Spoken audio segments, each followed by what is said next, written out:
But the good news is there's been a major dip in India's daily deaths. India has seen the lowest spike in daily deaths since the 20th of April. Daily deaths are below 2,000 for the first time since the 20th of April.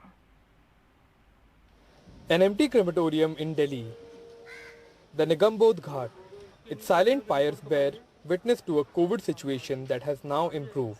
A stark difference from a month ago when there were queues outside the very crematorium, one of the largest in Delhi. The chairman of the Nigambodh crematorium says the second wave of the pandemic was a nightmare, something he had never seen in his 11 years at this crematorium. 250 body हमने करी रोज यहाँ पर। Average क्या आती थी 50 पहले, सिर्फ अप्रैल और मई में करीबन 250 बॉडी रोज हुई। ऐसा हृदय विदारक और डर लगता था कि हमारे स्टाफ को कुछ ना हो जाए। तो हमने बीच बीच में सड़क पे किनारे के 2 की जगह 3 में मतलब जगह बना के थोड़ा गैप था, उस गैप में भी कराया। Paresh, an ambulance driver from Mumbai, says the situation has improved significantly. फिलहाल ठीक है, पहले जैसा नहीं है। पहले कैसा था, इधर से आओ, जिधर बीकेसी जाओ, छोड़ो, वापस तुरंत अपना पेशेंट रेडी है दूसरा। लेकिन अभी बहुत कम है। अभी दिन में तो फिलहाल नहीं है, एक भी नहीं, 10 दिन हुआ है, पेशेंट नहीं छोड़ा है। Not just Delhi and Mumbai, the number of deaths have declined across the country. India reported 1,587 deaths in the last 24 hours. Lowest deaths reported after 18th April. Highest deaths were reported on 19th May, 4,529. Government claims that while there is a downward trend in deaths across the states, it wants the trend to continue.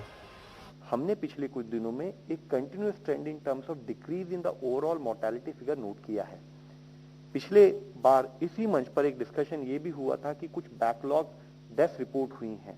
Overall हम देखते हैं कि जब भी अगर cases में कमी होनी शुरू होती है उसके करीब 2 हफ्ते बाद ओवरऑल हम देखते हैं कि केसेस इन टर्म्स ऑफ जो number of death which are getting reported they also show a marked decrease and that is the trend which India is having. We want this trend to continue.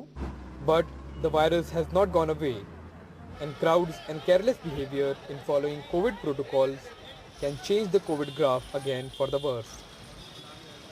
माननीय प्रधानमंत्री जी ने आज भी देश के अपने संदेश में कहा है कि वायरस अभी कहीं गया नहीं है, वह हमारे सामने ही है। टीकाकरण के लिए ये अपील्स जो करी जा रही हैं वो एक माहौल पैदा करने की कोशिश है कि हमारी हेजिटेशन नहीं होनी चाहिए, ऐसे भ्रम नहीं होने चाहिए, टीके को अपनाना है।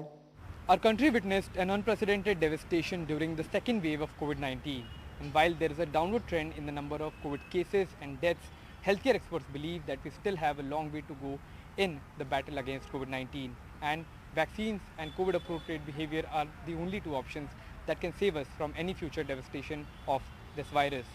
With Pooja Bhardwaj in Mumbai, camera person Sushil Rathi, I'm Akshay Dongre for NDTV.